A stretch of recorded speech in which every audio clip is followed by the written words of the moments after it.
Gimana nih tanggapannya terkait Roy Suryo yang itu kan sudah ditetapkan jadi tersangka Om. Menurut jenengan gimana itu? Ya, itu satu langkah yang luar biasa untuk Mabes Polri. Kita ucapkan selamat bahwa Mabes Polri sudah menetapkan tersangka, dan itu masyarakat yang ditunggu-tunggu momen seperti itu. Kenapa ditunggu? Karena selama ini sudah bosan dengan apa yang disampaikan Roy Suryo CS, yang mana selalu ijazah-ijazah lah. Itu yang menyebabkan masyarakat Indonesia semakin penasaran dan semakin memberikan apresiasi untuk Kepolisian Republik Indonesia menentukan tersangka. Jadi kejadian ini sudah sangat tepat sehingga masyarakat benar-benar memahami proses hukum yang ada di Republik Indonesia. Gimana itu tanggapannya kemarin yang komentar-komentar menyerang jangan itu Om, yang di TikTok itu kan banyak banget yang menyerang pas video pertama terkait pembahasan Roy Suryo itu Om. Ya, sangatlah wajar. Kami diserang itu tidak menjadi kebencian, tapi menjadi motivasi. Kenapa motivasi? Nanti biar kita sama-sama memahami proses hukum yang terjadi. Kenapa demikian? Dari pro dan kontra ini akhirnya kita itu tahu. Kalau memang di awal itu ijazah yang disampaikan Pak Jokowi itu adalah palsu, ya secara otomatis karena itu bentuk aduan atau laporan, harusnya Bapak Jokowi itu bisa dijadikan tersangka. Namun penyidik itu menemukan bukti lain bahwa ijazah itu dinyatakan asli, sehingga apa? Bapak Jokowi itu tidak bisa dijadikan tersangka. Nah, hari ini yang menggembirakan bagi masyarakat Indonesia adalah keadilan itu terjadi. Jadi awalnya itu terlapor, akhirnya jadi pelapor. Nah, melaporkan seorang Roy Suryo CS dan ditindaklanjuti pada akhirnya menjadikan beliau itu saat ini sebagai seorang tersangka. Mantap ya Om.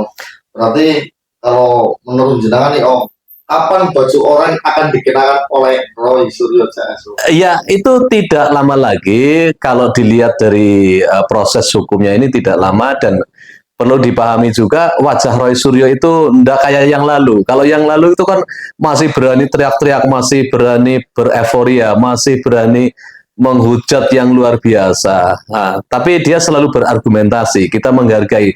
Tapi dia tidak bisa menghargai proses hukum yang ada. Dan ada di video Roy Suryo yang sebelumnya, dia menyampaikan, loh kalau seorang peneliti itu bisa jadi tersangka, terus nanti bagaimana? Ya, kamu itu di sini statusnya sebagai apa? Kalau sebagai peneliti, ya sampaikan sebagai peneliti. Apa hasil penelitianmu? Dari A sampai Z itu sudah dilakukan, itu bisa dibilang seorang peneliti dengan seluruh narasumber. Lah ini kalau kau ngaku jadi peneliti, tapi di sisi lain teman-temanmu itu melaporkan atau mengadukan, berarti ada terlapor dan ada pelapor. Nah, ini yang jadi masalah. Jadi kau mau posisi di mana?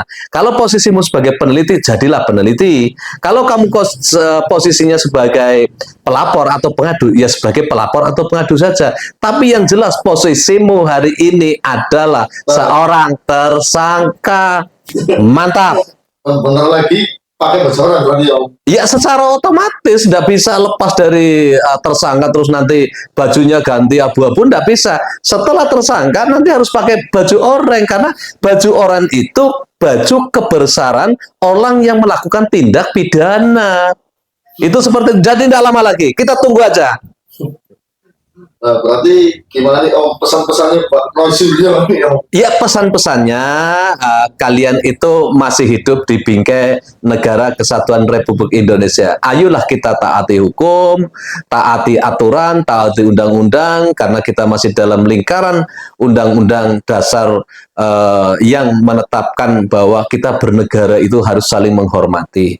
Dengan demikian Roy Suryo tidak perlu menangis, karena apa yang hari ini terjadi itu atau yang selanjutnya akan terjadi itu sebenarnya Anda itu sudah tahu.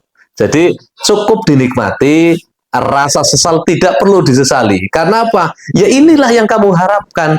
Dan yang mengharapkan seperti ini bukan hanya Anda, Roy Suryo CS, tapi juga masyarakat Indonesia. Yang kau sebut selama ini itu masyarakat Indonesia mendukung saya atas nama masyarakat itu. Tidak, atas namamu sendiri. Nah sekarang kalau sampean itu 8 orang itu menyandang tersangka, terus nanti menyandang pidana atau nanti memakai baju oren, apa masyarakat Indonesia yang katanya hari ini, hari lalu mendukungmu, itu mau memakai baju oren? Tentu tidak. Jadi nikmati dan rasakan atas hasil perbuatanmu. Apa yang kau tanam, Nah, itu nanti akan terjadi penuaian.